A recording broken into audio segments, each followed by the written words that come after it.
This is Talking Drupal, a bi-weekly chat about web design and development by a group of guys with one thing in common.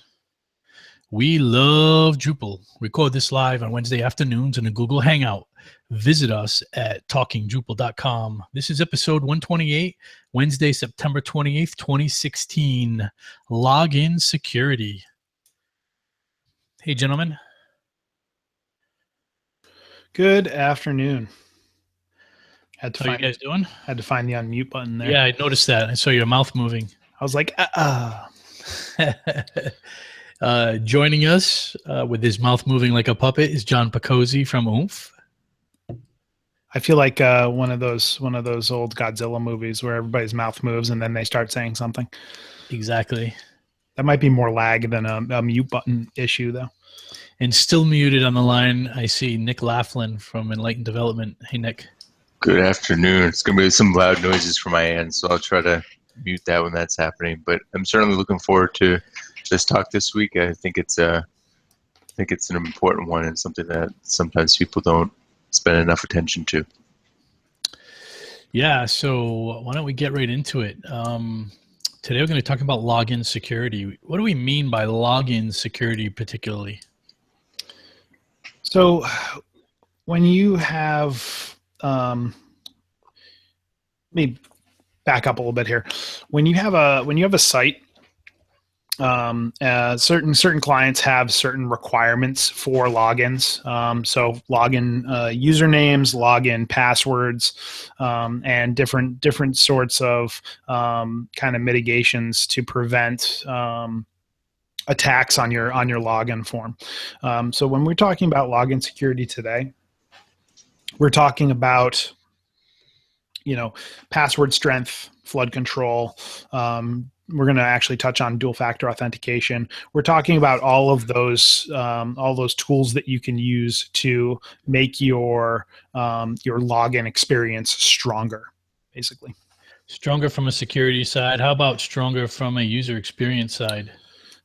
So these items can be I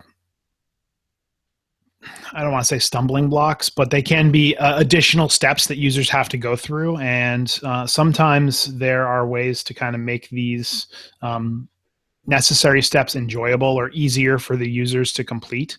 And we can talk about some of the methods that can be used there for that as well. Yeah. But the point of this show isn't how to make it easier for people to log in. It's actually how to keep unwanted people out the best we can. Yeah, it's how to when a client comes to you and says, "Hey, we have these company standards for passwords. How do you implement that?" And we can leave it to the UX guys to figure out how to make it easier on the user. We just gotta at this point we just got to make it work and be able to meet the requirements. Yeah, we're going to touch on 4 or 5 particular modules. Why don't we approach this through functionality? So let's start with password strength. John, you're muted. I know. I keep muting and unmuting, which is probably going to be. Why don't you just leave it off? Yeah, that might be a good idea. Okay. So password strength, there is, everybody's aware of stronger passwords. Longer passwords are essentially stronger, harder to crack, right? A lot of companies have password strength requirements, meaning that your password has to meet some sort of strength score.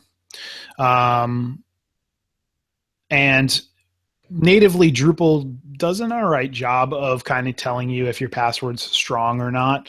But you may need or have certain requirements that need to be met, and certain value, a certain score that you need to get for those sorts of passwords. So really, Drupal by default, what does it do? I'm not aware of it doing really much there at all. I thought maybe I think it's just length, right? It may look at length and say and give you kind of a is it strong, is it not? This also might be not a Drupal 7 feature, but a Drupal 8 feature. I'm at the point now where they're kind of blending, they get blurry, blending together as to what's available where. Drupal does tell you, oh, strong password, and then yes, if it's a match in the two password fields. But the password strength module actually gives you a measurement as to how strong your password is. So you can set basically a value like, hey, this password needs to be X factor strong in order to be a good password for us to use. So that's a pretty simple module that you can implement that will allow you to look at that password based on pattern and reuse of characters and so on and so forth, and kind of give it a score as to whether it's going to be a strong password or not. Also prevents people from using silly passwords like password123 or AAA BBB. So definitely something you want to look into if you're concerned about password strengths. And this module is available for Drupal 7 and Drupal 8. So you have. And I was just going to say, I think it's important to remember too that when we're talking about login security, it doesn't end just at installing these modules. This is this discussion has to happen outside of just picking some defaults and putting them in. So for example, the password policy, if you set them wrong, can actually make for weaker passwords. If you're restricting certain characters or enforcing specific lengths like 4 to 12 characters long, you can actually make login security lower. So you need to make sure that you're applying just like with anything with security, it's not just about applying stuff, it's about making sure you understand it so that you don't have adverse effects. Yeah, that's definitely a great note there, because there's so many sites out there where you go to type in a password that's like 20 characters long and it goes, oh, max password is 15 characters. And you're like, well, why is that a thing? I want a longer password, possibly more secure. So yeah, you definitely, with any of the suggestions that we make here, you definitely want to test these out to make sure that they're going to yield the results that you need. And ultimately, a lot of these modules and these tips kind of came out of us having to do similar stuff for clients and provide these sorts of features for our clients. So a lot of these have been tested out in the real world. So let's talk about some particular policies. Yeah, so password policies. I mean, everybody's gone to a site, right, and had different rules for their password, right? It needs to have letters and numbers. It can have symbols, but only these symbols. It has to be a certain number of characters. One of my favorites is kind of an old Active Directory Microsoft kind of server thing where, hey, your password expires every 60 to 90 days. You get to the login screen. It's like, oh, your password's expired. You need to change it. And oh, by the way, you can't use a password you've used twice before. So there are a whole bunch of different password policies out there. And of course, it wouldn't be Drupal if there wasn't a module for that, right? So aptly named the password policies module gives you the ability to kind of set some of those policies in place as to, as I said, punctuation, lowercase, uppercase, letters, numbers, repeating numbers. So like, oh, you can't have a password that has 222 or AAA or BBB, something like that. Also does history. So you can say, hey, you can't use the same password 2 times in a row or 3 times in a row. What about things like metadata? So I know that some applications or websites, for example, won't let you use a password that has your username in it or your social security number or account number or whatever. Yeah, so this does say that it will allow you to search for username. So it won't let you do your username. I'm not sure if you can kind of set rules to say like, hey, if this has this person's social in it or birthday in it, don't allow it.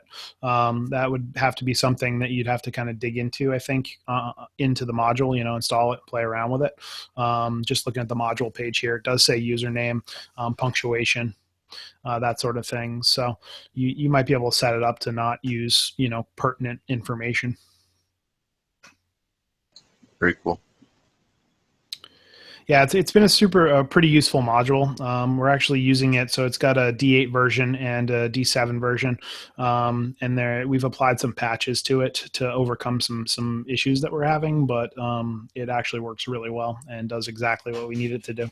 So I kind of wonder if this is not a good module to maybe put in your default set of modules that you use and set up some more strict criteria than what comes with Drupal out of the box. that it is not, or that it is. No, I think it's a good idea to do that. Oh, okay. Yeah, I don't think it's a terrible idea. I think stronger passwords are always better, but I think you also have to look at what makes the most sense. So, for example, one of my biggest pet peeves, and I know I'm going to get angry emails from security people out there, but like resetting your password every 90 days if you're already using a really strong password is really, really annoying. Maybe not so much if you're using something like 1Password and you just kind of like let 1Password set your password for you. You don't have to really worry about it. But something like that could be more of a detriment to you than a plus. But there are ways around it. You can just shut it off. You can use 1Password as a password manager if you need to. So yeah, I mean, one of the things to think about if you're not aware of it, and one of the reasons why resetting, you have to be very careful about policies that require you to reset every so often. The more often you require your users to reset passwords, the more likely they are to write that password down. So while their digital passwords are more secure, somebody that can just walk by their desk or by their house can find a Post-it note stuck to their screen with the password, and then once that person's in, they're in. So when you're thinking about, just to drive this point home, when you're thinking about security, login security, it doesn't end just at the browser, at the code for your site. You have to think about users' behaviors. So I think that this might run a little counter to what you mentioned earlier, Stephen. This isn't a show about making it easier for users. But it's something to think about. The more difficult you make something for the user, the more likely they are to try to circumvent it.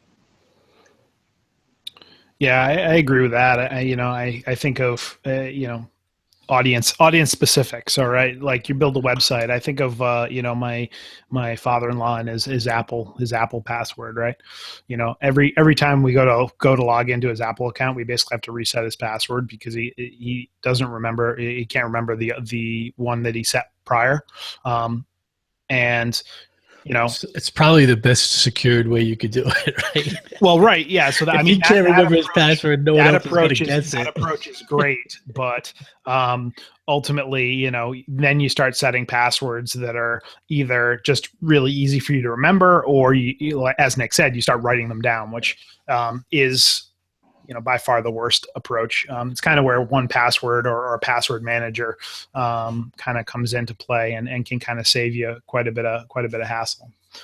So that would be a recommendation if you find yourself writing down passwords, is to use a password manager.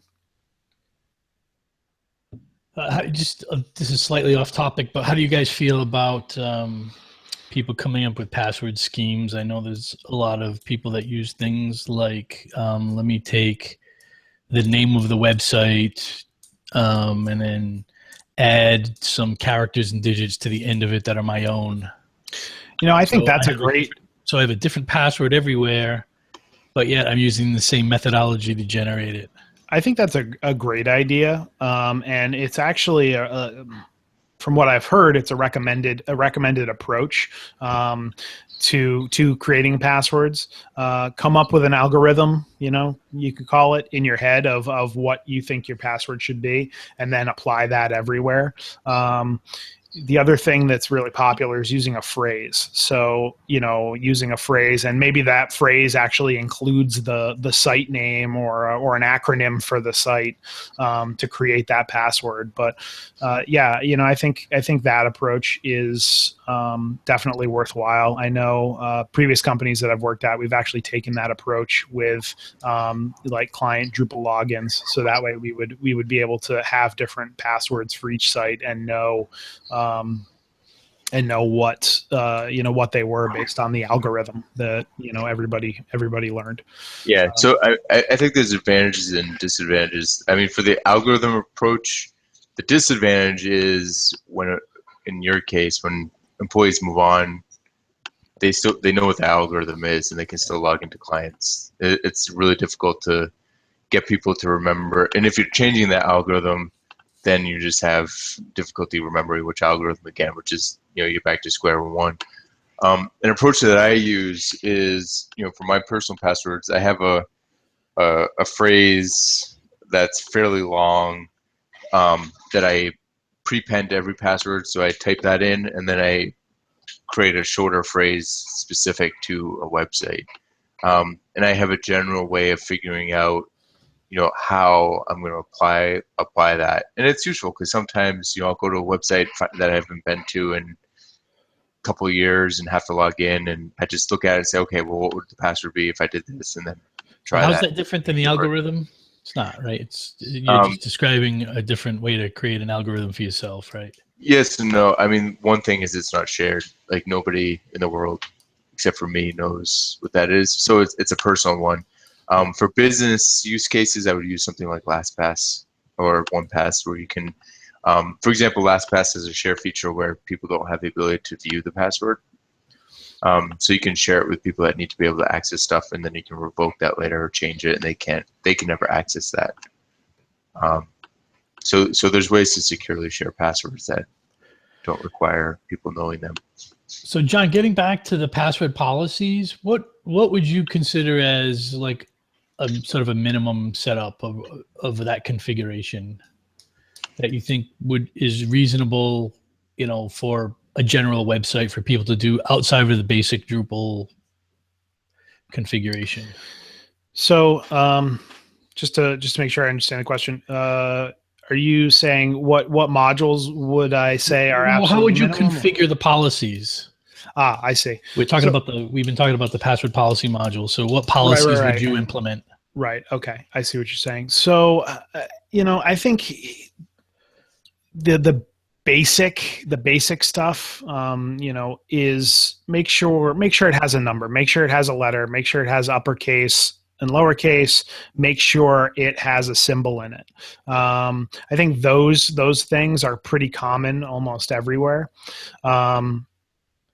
The other options I think are, I tend to look at them as more of a use case scenario, like, the client needs history. People can't use the same password twice. The client needs to exclude somebody's username. The client needs to do a specific password policy or password rule, expiring every 60 to 90 days, that sort of thing. But I think, as far as strong passwords go, making sure your password, your limits, so how many digits they can have, are almost endless. Make sure that if they want to, that they can put in a 36 character password. Why not? It's just going to be more secure for them. If they can remember it and they can manage it, great, more power to you. But I definitely think, limiting them to like, it has to be 12 characters, it can't be more than 20 is kind of silly. I definitely think you shouldn't say like, a 4-character password's okay. So I think number of digits, upper and lowercase, symbols or punctuation, are definitely kind of the top areas to go with that. All right, let's talk about two-factor authentication. So two-factor authentication, this is kind of something that's been popping up everywhere. Google has recently implemented a lot of two-factor authentication. Recently, I mean, within the last 5 year, years. yeah, a couple of years, that it's really become a thing where two-factor authentication is becoming more popular on services like Google, or I don't know, even does Facebook do two-factor? I don't care enough about Facebook to have two-factor authentication there, but Yes, we do. essentially, two-factor authentication is your ability to log into a service, and then that service either sending you a text message, providing you a phone call, or some people even have tokens on their keychains that show them another code that says, yes, I'm actually trying to log into this website. And yes, it is actually me. So the typical scenario here is, at least when you do it with Google, you go to log into your Google services, you log in with your username and password, and then they give you a Google Authenticator screen that says, hey, open the Google Authenticator app. You go to your cell phone. If you have an iPhone or Android phone, you have the app on your phone. You can hit Google Authenticator. It gives you a code. You type in that code, and basically it allows you to log in. It validates that you are actually you, and you have all of the credentials to access your site. Google does something nice where you actually only need to authenticate or two-factor authenticate every 60 days, I think. So it's not like every time you have to go through that step. However, I have seen login processes. Some of the hosting providers that we use actually require that you do two-factor every time you log in. So there are different setups and policies around that as well. That actually reminds me, I need to look into. I have two-factor authentication set up on Google, but it hasn't prompted me in quite a while. So I need to double check that it's still enabled. Reminder.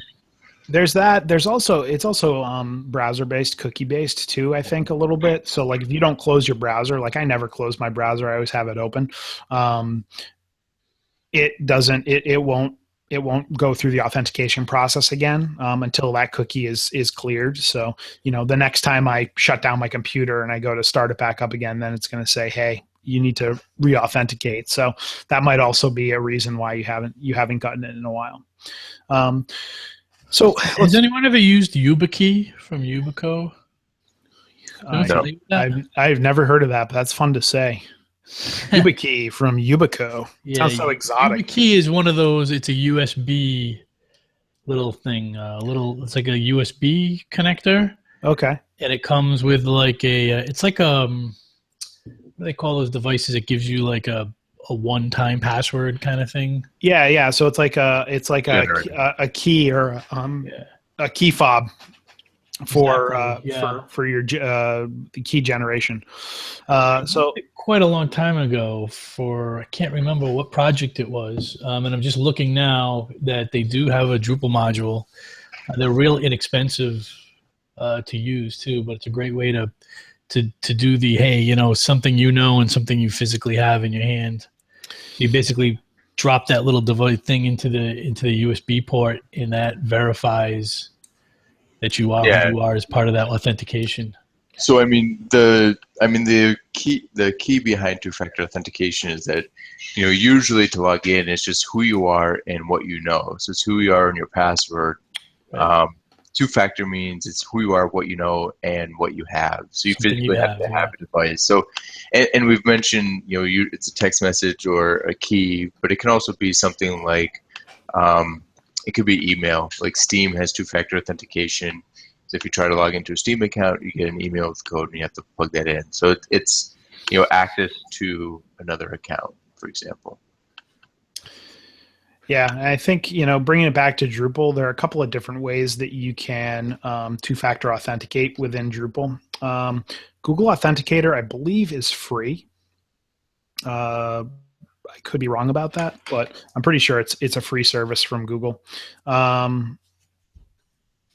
We've also used Duo in the past, which is a third-party service that a lot of companies use. I know a few of our clients use it, and a few of our hosting providers use it for two-factor authentication.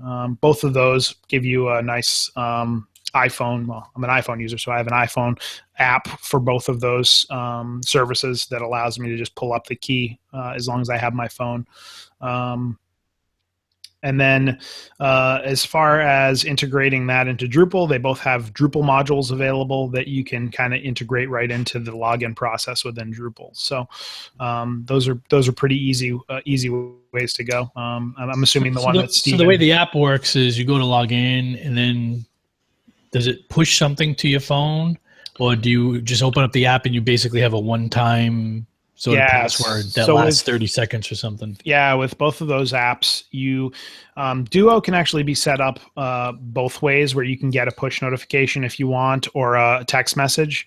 But for Google Authenticator, you actually open the app and it counts down. Basically, you open the app and you look at the site.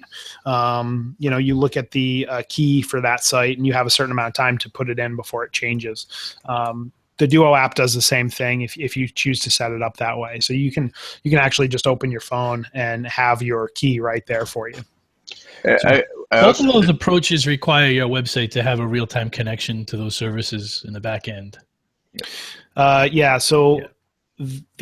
mean, absolutely. Basically, what happens is during login, you go through the Drupal login process, and then it prompts you for the two-factor key. You enter it, and then it fires off to the service. Make sure you are who you say you are, and then kicks you back into the normal login process for Drupal. I should say that last year we had a talk by Eric at NetCamp that spoke about two-factor authentication and security.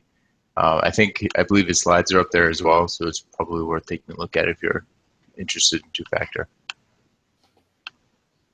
And our show notes. Yep. Okay. Anything else on two-factor authentication? John, you've tried both of these approaches, either Duo or Google Authenticator? I have. Admittedly, I have tried both of them, but not for Drupal. So I've used both services outside of Drupal. Right. Have you used either of them in Drupal? No. Nope. Okay. I know not yet, right? The Duo module for Drupal actually doesn't yet have a Drupal 8 version, so we'll be using that, I think, once it comes out. But all right, great. So let's move on to a great term, flood control. Yeah, flood control. And this is one of those things that you never hear of in Drupal until you actually need it, right? Well, if you went to DrupalCon, let's see, it might have been Austin, could have been LA. I don't really remember. They actually had a little bit of a flood control issue, I believe, at DrupalCon. And let me explain what flood control is, and then I'll explain what the issue was. So Drupal by default has what's called flood control, which is a security feature that after 5 account attempts basically blocks your IP address from being able to log into Drupal. This is to prevent people from brute forcing the login process. So somebody knows your username but doesn't know your password, they could go to the login form on any given website and just keep trying it until they get a password that works. Flood control prevents that by saying, okay, after 5 attempts, your account's going to be blocked for, I think it's up to an hour, or until the flood control table, your IP is removed from the flood control table. So the funny thing is here that through the Drupal admin, there's actually no way to edit the flood control table. You would have to actually make that change directly to the database. Luckily for everybody, there again is a module for that. So Drupal 7 has a module called flood control. which allows you to actually adjust the flood control settings for Drupal. So we actually had a project in the past that wanted flood control enabled after 10 attempts. So this module allowed us to actually change that number up from 5 to 10. It also allows you to change the flood control settings for, I believe, how many times you can send an email from the site, so on and so forth. So it has some pretty interesting features to kind of help you manage flood control. I'm not 100% sure. Actually, I don't think the module allows you to clear an entry from the flood control table. You still have to go into the database and do that. But it might give you the ability to clear the whole flood control table. I'm not 100% sure. That you'd have to look into that. I'm trying to remember now myself what I use to clear. I think it does provide a clear. Something does. I know there's a flood. There's a module that provides Drush interface. I think it's flood control. Yeah, maybe flood control has that sort of interface through Drush. So the interesting part is, as I said, there was an issue with this at DrupalCon one year. Basically, what was happening was everybody from DrupalCon must have been accessing the site on the same IP address. So after one person basically had 5 invalid attempts, it basically blocked everybody from that IP because it thought that there was an issue. So it's interesting that you wouldn't really think about this on a site where people log in once or twice or not that frequently, but you can see how it could impact a company website or a corporate website where everybody within the company coming from the same IP is actually trying to log in. So it's something to think about. And it actually, in tandem, flood control and I believe the login security module both look at the amount of times a user is logged in and allow you to do different things to basically block that user. Flood control, because it's part of Drupal core, is very, very basic in what it does. It says if they've tried to log in and failed 5 times, block them. Until I think it's 6 hours. What's that? I think the first time is 6 hours too. Is it 6 hours? I think so. Okay. So whatever that limit is, it allows you to change the limit, but it's very clear. You get added to the flood control table, and that's it. The login security module kind of takes a different approach to that and gives a little bit more power to admins on the site, where you can still have the ability to block a user account if they've logged in or had too many failed logins, but it also allows you to go to the people screen within Drupal and unblock their account once you verified, that they either forgot their password or that whatever the threat has been mitigated. So it gives you a little bit more granular control over what you can do. It also provides them with a helpful message that says, hey, you've tried to log in 3 times. You only have 2 more attempts before we block your account. So maybe instead of trying those 2 extra times, you want to just reset your password. So login security is definitely something you want to check out if you need to worry about flood control or if you need to kind of change Drupal's default flood control. Yeah, it's extremely important to remember that by default, Drupal doesn't give you access to modify that. So most people who have been working on Drupal for more than a year or 2 have at one point or another locked themselves out of a site, and your options are either wait 6 hours or go over to the database directly and remove yourself from that block list. And I've had to do that once or twice. So using one of these modules that gives you the permission to kind of get around that or manually unblock people is incredibly useful. So I think the next thing to talk about is a little bit different than what we've talked about before. Again, it's it's a different layer of security, and that's HTTPS. So you can have, the best password policies. You can force people to reset their passwords every so often. You have other policies in place to make sure that people aren't writing them down. You can have, you could even have two-factor authentication maybe. Actually, two-factor authentication will protect against this. But if you don't have HTTPS, then somebody else on the network can possibly capture somebody's password. And that, that will circumvent any security that you have right there. Do you have any best practices there, John? No, I think, if HTTPS is becoming more and more of a common practice. So I think if you're building a site from scratch, just assume that it's going to be, under HTTPS, even if it's just a basic site. Google is giving you a little bit of an SEO bump if you're using HTTPS, and this day and age, I think it's just smart. If people are logging into your site or you have user accounts on your site, it's a no-brainer. Just do it. Don't even question whether you should or you shouldn't. Just go out there and do it. It's pretty easy to set up. A little bit harder to apply to a site that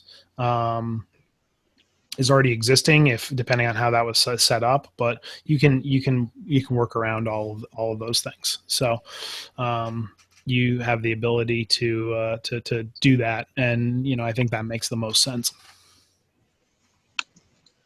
Sounds good. So it's important that you have HTTPS. As you said, Google does give you a little bump, so sometimes it's easier to many times it's easier just to serve the whole site over HTTPS rather than trying to figure out which pages are important, to have that. But if you're, trying to secure your customers' information and user accounts, then having a secure connection is a key piece of that. A key piece of that. Yeah. So I think the next couple of items here are all really general good security tips. I don't know that they're specific to logins per se, but we have spam accounts, and I think what we mean there by that note is just being on the lookout for spam accounts, making sure that accounts that are being created are actually being used. There are quite a few modules out there that kind of take a look at the last login of accounts and kind of can flag accounts that are inactive or that haven't been logged into for a while. So maybe looking at using some of those could be helpful. Yeah, and one way to combat this, and I suppose tangentially relates to login security, is Drupal gives you the ability by default to configure how users can create accounts. I think by default there's three options. One is administrators are the only people that can create accounts. A second option is users can create accounts, but they have to have email verification. And the third option is that anybody can register an account, they don't have to verify. So thinking about which option is correct for your website certainly speaks towards login security, because if you choose the final option where anybody can create them, then you have much more exposure for the website, many more accounts that will be created with potential for breach. And you can also kind of prevent some spam accounts with services. There's a part of the service that Cloudflare provides is looking at the request, seeing where it's coming from, and trying to determine if it's a valid request or not, and blocking bots and spam accounts. So that can sometimes lower your exposure and make login more secure as well, because you have a secondary system looking at the traffic and making sure that the person trying to log in is actually the person that owns the account. Yeah, I recommend Cloudflare all the time, just simply for the spam blocking aspects of it. So being on a CDN and a CDN that offers security is definitely awesome. So the next thing we have here is password resetting. And, I think one of the biggest things that people that are new to Drupal kind of forget to do, well, two things. The password reset button on the user login page is there, and people can use it, so that's good. But a lot of times you'll see the create an account link still there on sites. People forget to remove that. So when you're looking at the login screen, make sure if you don't want people to create accounts on your site that's disabled. But as far as password resetting, it's pretty easy to reset a password in Drupal. I have never really done anything outside of the default password reset. Nick, have you done anything outside of just the regular old send an email? Yeah, actually, quite a bit. I think that I think this is getting a little off topic, but resetting passwords in Drupal by default, I find is fairly painful for most clients. I mean, for people that are used to using the web and fairly savvy, it's pretty simple. You just enter your email, your username. But I for a long time, I constantly get requests from clients, and one of the biggest issues I find is that, and I personally think this is a feature. When you do a password reset, Drupal doesn't. You're not resetting the password. It's giving you a one-time login link and Right. allowing you to reset the password. And it's useful in cases where if I'm in a location where I have access to email, but I'm not comfortable typing in a password.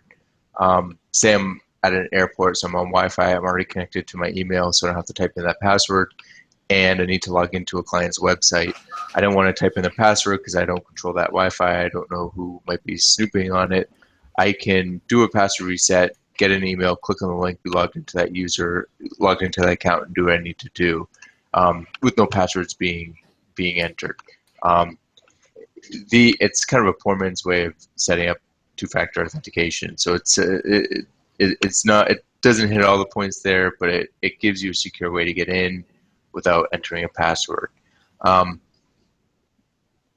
of the problems I find though is a lot of clients log in like that, don't reset their password, use it, then log out. The next time they come back, of course, they still don't know their password, but they think they should know it because they were able to log in before, so they get frustrated having to use the one-time login link again. So there's a couple of modules that you can use that will force you to reset the password before you leave. I think one of them is PRLP, which is password reset landing page. So for example, it forces you to enter a password before the one-time login link completes. So it's a pretty important thing to think about. And because if you make it easy enough for anybody to reset a password, if you're using just one or two security questions, for example, then people can bypass the login, which gets rid of security right there. Can you guys hear me? Yeah. Yep.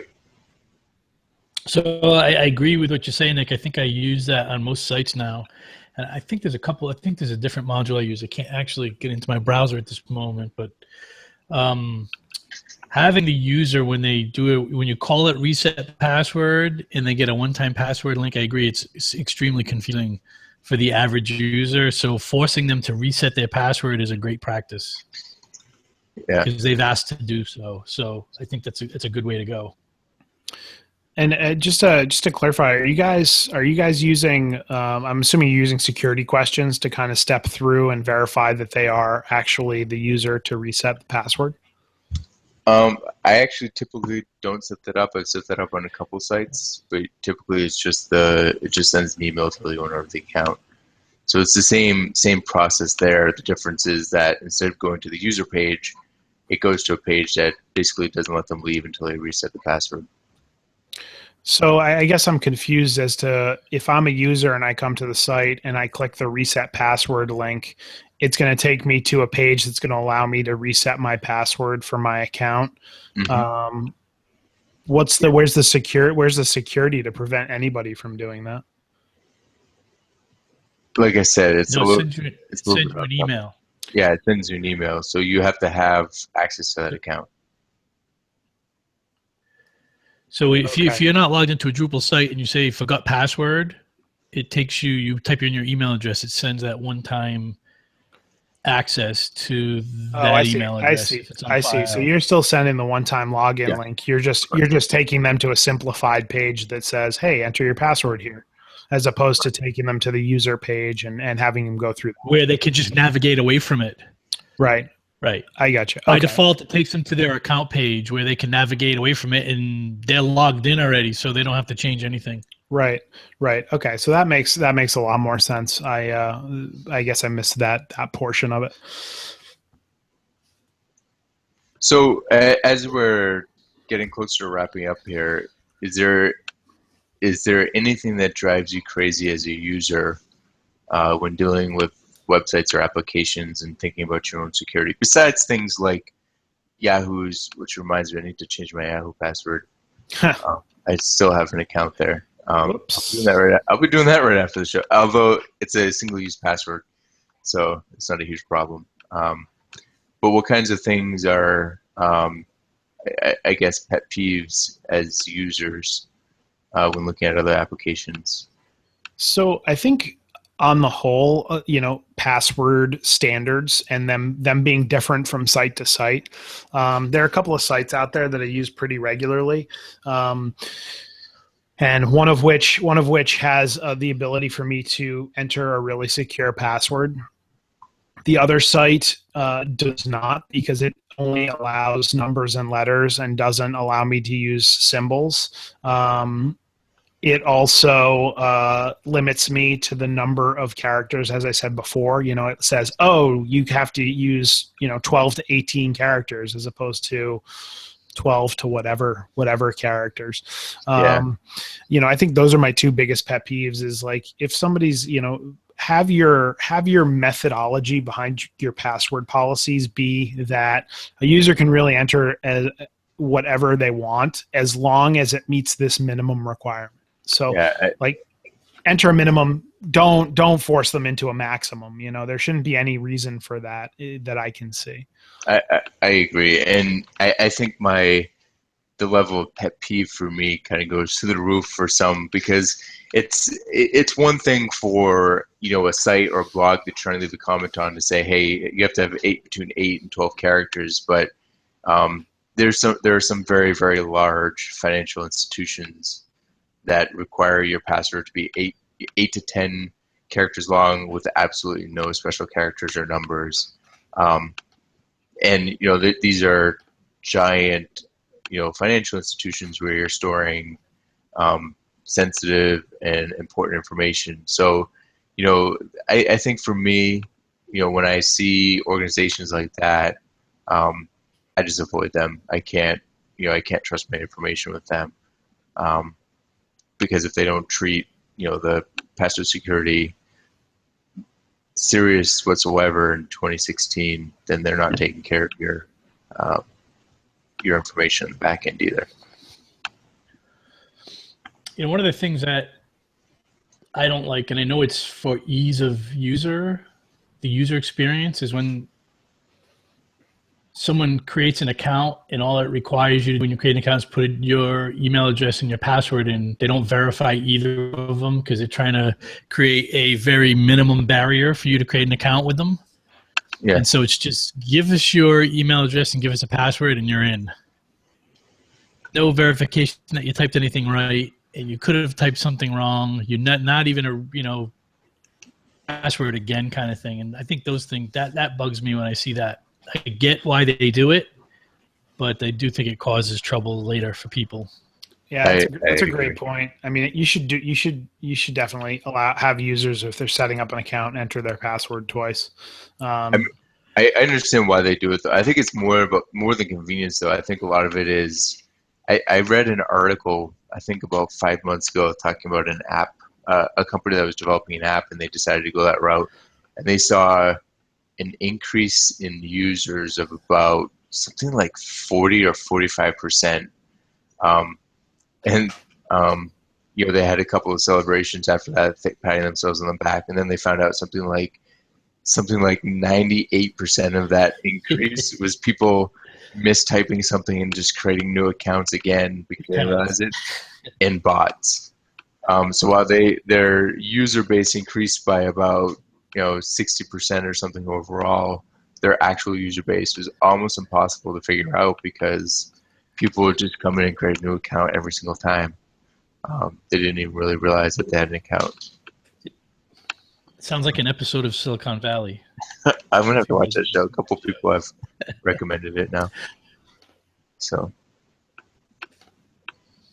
okay, so that brings us to, sorry, I was going to say that brings us to the module of the week, which is BG image formatter. I think, John, did you put this up or Steven?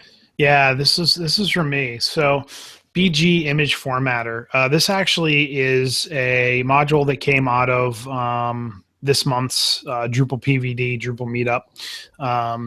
We had one of our front-end developers that don't talk about this module. And basically what it does is it allows you to set an image formatter for a field that will allow you to use that image as a background image.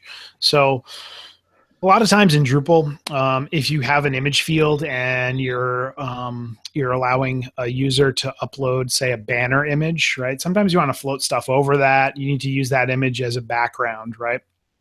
And, in the past, what you've done is you've basically created a template file and put that image, kind of hard coded that image URL token into that template file so it would be displayed as a background image. What this allows you to do is actually set the field formatter for that image field to create I believe it's a div, and apply that image as a background to that div. So that giving you the ability to kind of position things within that div and kind of use it as a background image. So it gives you a little bit, it creates a little bit less hassle where you can use it as a background image now, float things over it, and not have to create that template file and kind of code the PHP around that template file to support the background image. So gives you a little bit of flexibility there, and it's been really useful. As far as responsive images goes, I'm not 100% sure. I think it does support responsive images, but I think you have to, you kind of have to work with it a little bit to get it to work 100% correctly there. But it's really solved a problem as far as background images in certain areas for us. Great. That sounds very useful. All right, guys. I think we're at the end of our show. John, where can people find you online and where can they find you this weekend? So this weekend, you can actually find me and Nick and Steve up in New Hampshire at the New England Drupal Camp. We'll be doing a Friday training session and Saturday camp. So if you are in the area and you don't have tickets, go buy tickets and stop on by. We'd love to see you and hear from you. I'll actually be giving a talk on Saturday about paragraphs. So if you're interested in paragraphs, learning a little bit more, you can find me there. You can find me online on all the social networks at John Picozzi and always on at umthink.com. Hey, how about you, Nick? And you can find me, just like John said, this weekend live and in person, Friday night and all day Saturday at the Northern Drupal Camp. And you can find me online at Nickvan, NICXVAN, pretty much everywhere. And I guess ditto for me here, except it's at Stephen Cross on Twitter. That's with a PH. See you in a few days. Sounds good. See you then.